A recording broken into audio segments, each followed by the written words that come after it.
Breaking News Kompas TV kembali hadir saudara dan kita akan segera mengikuti sidang perdana yang akan diikuti oleh Sekjen PDI Perjuangan Hasto Kristianto. Tapi aslinya ada. Sekarang yang ada dulu. Yang aslinya supaya. Ini kami tulis fotokopi ya. Oke, nanti kita absen. Oke, sekarang yang hadir dulu aja Pak, yang kita minta berita acara sumpah. Pak Mahtir Ismail ada ya? Oh ya enggak? Iya siap. Oke, satu. Oke, berita acara sumpahnya. Oke.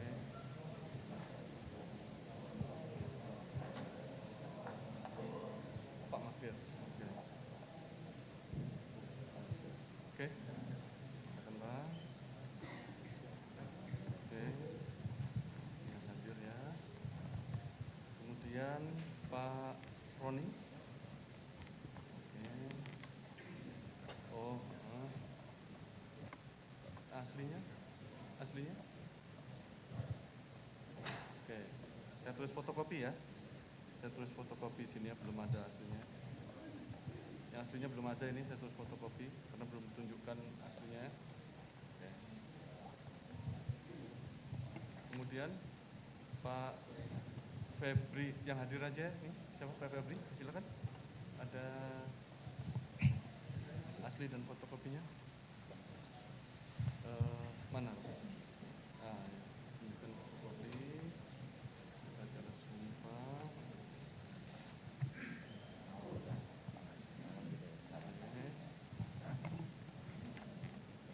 Sudah. Silakan diambil. Oke. Dengan asli. Oke. Kemudian siapa lagi yang hadir, Pak? Pak Arman Anis. Oke. Ini enggak sesuai tadi Pak Febri, Dr. Erna. Oke. Ya saudara, saat ini sidang di Pengadilan Tipikor Jakarta masih berlangsung, di mana saat ini Hakim Ketua sudah atau tengah melakukan pemeriksaan identitas dan juga sejumlah berkas untuk nantinya berjalannya sidang perdana terhadap Sekjen PDI Perjuangan Hasto Kristianto, yang dimana terkait dengan kasus dugaan perintangan penyidikan dan dugaan suap di kasus korupsi Harun Masiku. Sidang saudara rencananya akan dimulai sekitar pukul 9 waktu Indonesia Barat, artinya memang saat ini kita tengah menunggu nantinya seperti apa pembacaan dakwaan yang akan dilakukan terhadap Hasto. Hakim Ketua hari ini adalah Rios Rahmanto. Dan kita menunggu bagaimana proses atau berjalannya sidang dakwaan terhadap Sekjen PDI Perjuangan Hasto Kristianto. Tadi saudara, Sekjen PDI Perjuangan Hasto Kristianto juga sempat memberikan sejumlah keterangan kepada pers begitu terkait apa yang menjadi pembelaan ataupun juga yang ia dan juga pengacara tim kuasa hukumnya merasa ada kejanggalan dalam kasus yang tengah ia jalani. Pengadilan Tindak Pidana Korupsi Jakarta saudara hari ini menggelar sidang perdana Sekjen PDI Perjuangan Hasto Kristianto. Hasto terjerat kasus dugaan suap dan perintangan penyidikan Harun Masiku. Yang dijadwalkan nantinya pada pukul 9 pagi di ruang Muhammad Hatta Ali, Pengadilan Tipikor Jakarta Pusat. Akan ada 12 jaksa penuntut umum yang menangani kasus ini saudara. Sementara dari pihak Hasto Kristianto menyiapkan 17 pengacara untuk membelanya. Hasto Kristianto menjadi tersangka dalam kasus suap mantan Komisioner KPU Wahyu Setiawan dan perintangan penyidikan Harun Masiku. Sebelumnya Hasto juga diketahui sempat mengajukan gugatan pra-peradilan ke Pengadilan Negeri Jakarta Selatan pada Februari lalu, namun ditolak hakim.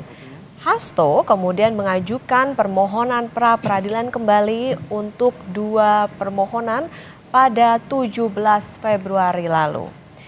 Nah, saudara, Tadi juga menurut pantauan dari jurnalis Kompas TV bahwa memang Hasto datang juga bersama dengan tim kuasa hukumnya, ada Febri Diansyah, Magdir Ismail, kemudian tadi juga terlihat ada Roni Talapesi.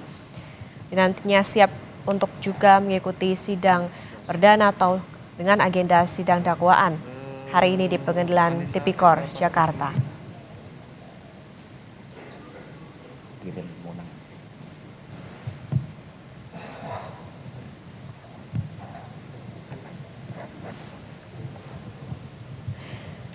Hasto Kristianto, saudara, tadi sempat memberikan sejumlah keterangan begitu terkait dengan kasus yang menjeratnya.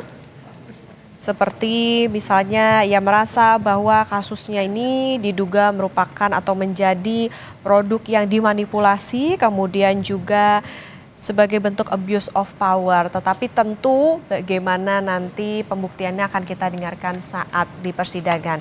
Sekjen PDI Perjuangan Hasto Kristianto, saudara, dalam sidang perdana dakwaan dugaan suap dan perintangan penyidikan Harun Masiku bilang bahwa kasus yang menjerat dirinya adalah tindak kriminalisasi.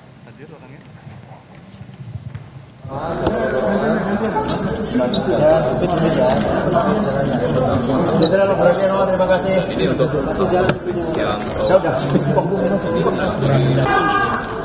sehingga dari tempat ini diharapkan bisa menjadi lambang supremasi penegakan hukum yang berkeadilan. Sebab itulah mengapa hakim di dalam mengambil keputusan selalu menyatakan berdasarkan ketuhanan yang Maha Esa. Sikap saya tetap tidaklah berubah. Apa yang terjadi adalah suatu bentuk dari kriminalisasi hukum karena kepentingan kekuasaan di luarnya. Jadi saya adalah tahanan politik. Saya sudah membaca dengan cermat secermat-cermatnya terhadap surat dakwaan dan hampir semuanya merupakan suatu produk daur ulang. Jadi semua merupakan produk daur ulang terhadap suatu perkara yang sudah memiliki kekuatan hukum tetap atau inkrah. Begitu banyak manipulasi fakta-fakta hukum.